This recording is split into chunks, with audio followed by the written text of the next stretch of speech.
విడాకులు అడిగింది ఎవరండి మొదట? అసలు సార్ ప్రపోజల్ తెచ్చింది ఎవరు? పెళ్ళి అయినప్పటి నుంచి 100 సార్లు అడుగుంటుంది సార్ డైవర్స్. దేనికైనా సింపుల్ థింగ్ బ్లాక్మెయిల్. నాకు అర్థం కాల. నాకు అమ్మాయి అంటే చాలా ఇష్టం. ఆ అమ్మాయి కూడా బాగుండేది. ఇప్పుడు ఒక్క నిమిషం కంటిన్యూ చేసే ముందు మీరు ఒక జర్నలిస్ట్ గురించి ప్రస్తావించారు. ఆయన పేరు చెప్పడం నాకు ఇష్టం లేదు మీన్స్ గౌరవం లేదని కాదు. మూర్తి చంపేని ఆయన మమ్మల్ని చంపేనే ఉండే. నేనేమంటానంటే మీరు ఆయన ఇంటికి వచ్చారు, మీ అబ్బాయితో ఆడుకున్నారు, మీ ఇంట్లో కూర్చుని మీరు తినే ప్లేట్లో తింటూ వీడియోస్ చేశారు, రీల్స్ చేశారు అని కదా మీరు అంటున్నది. 4 ఇప్పుడు ఆయన వయసు 52 ఏళ్ళు అని చెప్తున్నారు.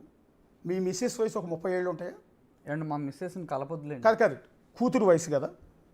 కూతురు వయసు అంటే పరిచయం ఉంది, తెలిసిన వాళ్ళు అయి ఉంటారు. తప్పే ఉంది, వస్తారు కదా. ఇప్పుడు మీరు నాకు పరిచయం అయ్యారు, రేపటి నుంచి మీ ఇంటి దగ్గరికి నేను రావచ్చు కదా. తప్పే ఉంది చెప్పాడు. తప్పే ఉంది.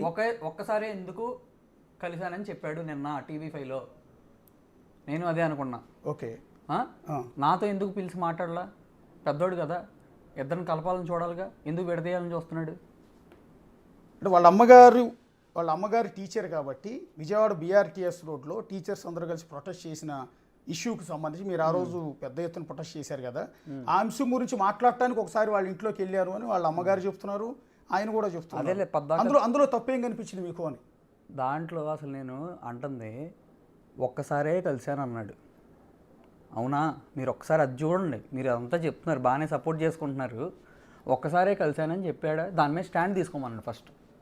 ఓకే, ఆయన ఫోన్ నెంబర్ తీసుకోండి. ఎన్నిసార్లు ఆయన వెళ్ళాడు, ఎన్నిసార్లు వెళ్ళి ఆయన కలిసింది. నేను ఏదో ఉందనో అది నేను మాట్లాడట్లా. ఆయనకి ఏం పని అని అడుగుతున్నా. తప్పంటే తప్పేంటి అంటే అది నా ఇల్లు. వాళ్ళు నన్ను అడిగారుగా ఎందుకు వెళ్ళి వాళ్ళు ఎందుకు వచ్చారు నా అగ్రిమెంట్ మీద నా అడిగినప్పుడు నాకు రైట్ లేదా? అగ్రిమెంట్ నా పేరు మీద ఉంది, నీ పంపించమంటే పంపిస్తా. మీరు కానీ మీ నాన్నగారు కానీ అతని మీద చేసిన అలిగేషన్ ఏంటంటే నేనే అతనికి సపోర్ట్ చేయట్లేదు, మీరు మళ్ళీ అంటున్నారు. ఏం సపోర్ట్ చేయలేదు? ఆయన వెనకాల నన్ను పెయిడ్ ఆర్టిస్ట్ని చేశాడు, పెయిడ్ జర్నలిస్ట్ని చేశాడు. నేను అందు గురించి మాట్లాడుతున్నాను, ఆయనే కించపరిచే ఉద్దేశం నాకు లేదు. మమ్మల్ని ఇంటర్వ్యూ చేసిన వాళ్ళు ఎవరినైనా అదే పిలుస్తారు. ఒకటి నేను మీ మోచేతి కింద నీళ్ళు తాగుతున్నానని, మీరేసే చిల్లర ఏరుకుంటున్నానని ఏవో అలిగేషన్ చేశాడు కాబట్టి నేను ఆయన మీద కోపంతో ఏమంటలా. ఒకటి చెప్తున్నా, అలాగని భయపడి కూడా అంటలా. నేను ఎవరికి భయపడినాను గుర్తుపెట్టుకోండి. నాకెవడో పెద్ద ఉండడు, నాకెవడో చిన్న ఉండడు. ఎవరిని డోంట్ కేర్. నేను ఉద్యోగం చేస్తున్నా, నా కంపెనీ యజమాని చేస్తుంది. నేను ఎవరికైనా సమాధానం చెప్పుకోవాల్సి వస్తే నా చైర్మన్ విజయరెడ్డి, వెన్నం విజయరెడ్డి, ఆయనకి సమాధానం చెప్పుకుంటా. ఆయన ముందు చేతులు కట్టుకుని ఉంచుంటా. లేదా నా తర్వాత నా హెడ్ మేనేజింగ్ ఎడిటర్ సతీష్ దేవాళ్ళ, వీళ్ళిద్దరికి తప్ప నేను ఎవరికి సమాధానం చెప్పుకోవాల్సిన అవసరం లేదు. మీడియాలో ఎవరిని నేను దేకను. అదైనా చెప్తున్నా, జర్నలిస్ట్గా చెప్తున్నా, అనకూడదు ఈ మాట. కూడా బేకలేరు. భయపడి చేయని చెప్పట్లేదు, నేను మీకు కూడా చెబుతున్నా. సరే అండి, భయపడి నేనేం చెప్పట్లేదండి. బట్ యాజ్ ఎ ప్రొఫెషనల్ జర్నలిస్ట్గా నేను అంటున్నాను, నాకంటే ఎవడో తోపు లేడు, నాకెవడో తోపు లేడు. నేను పని చేసుకుంటున్నా, జీతం తీసుకుంటా, ఉద్యోగిని జీతం. After all employee. నేను ఇక్కడ జర్నలిస్ట్ని, కష్టపడ్డా, PPG చేసిన జర్నలిస్ట్ని నేను. ఏమన్నా సిన్సియర్గా ఉంటే సంతోషం. కానీ ఈనాడు స్కూల్ ఆఫ్ జర్నలిజం టాపర్ని 2006, 2010 తెలుగు యూనివర్సిటీ MCJ టాపర్ని, 2004 Ambedkar university MA journalism student, PPG చేసిన ఏకైక తెలుగు జర్నలిస్ట్ నేను. గర్వంగా చెప్పుకుంటాను. ఒకడికి నేను భయపడేదో, ఒకడికి ఏదో నన్నేదో వణికిస్తే, నన్నేదో టీవీ ఛానల్లో స్టూడియో గురించి పెడితే ఆ ఫోటో కూడా పెట్టుకోమని, డిబేట్ పెట్టుకోమని చెబుతున్నాను నేను. మిమ్మల్ని, మీ తల్లిదండ్రుల్ని మిమ్మల్ని కూర్చోబెట్టి మీ వాదన వినిపించినందుకు నన్ను నా ఛానల్ని కలిపి బదనా చేయటం తప్పు కదా? మీ వాయిస్ వినిపించొద్దా? ఆయన అడగలేదు కాదండి. ఒక బాధితురాలి వాయిస్ వినిపించాం కదా, ముందు రోజు బాధితురాలి వాయిస్ వినిపించాం. బాధితురాలి వాయిస్ వినిపించి మిమ్మల్ని సొసైటీ ముందు ఒక విలన్ కింద చిత్రీకరించాను. నేను కూడా చేశా ఆ తప్పు. మరుసటి రోజు మీరు ఈ వాదన వినిపించుకోవడానికి వచ్చినప్పుడు మీ వాదన నేను వినిపించొద్దా? అది జర్నలిస్ట్ వాల్యూస్ కాదా?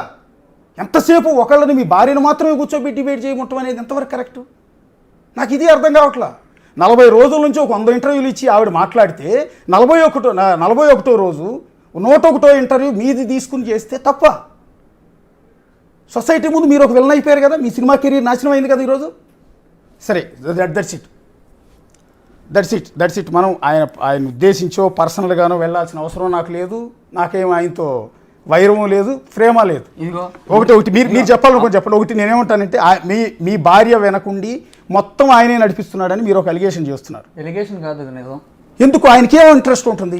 ఆయన తరపునే మాట్లాడుతున్నానండి. ఆయనకేం ఇంట్రెస్ట్ ఉంటుంది? ఆయన అడగండి. అది ఆయన అడగండి.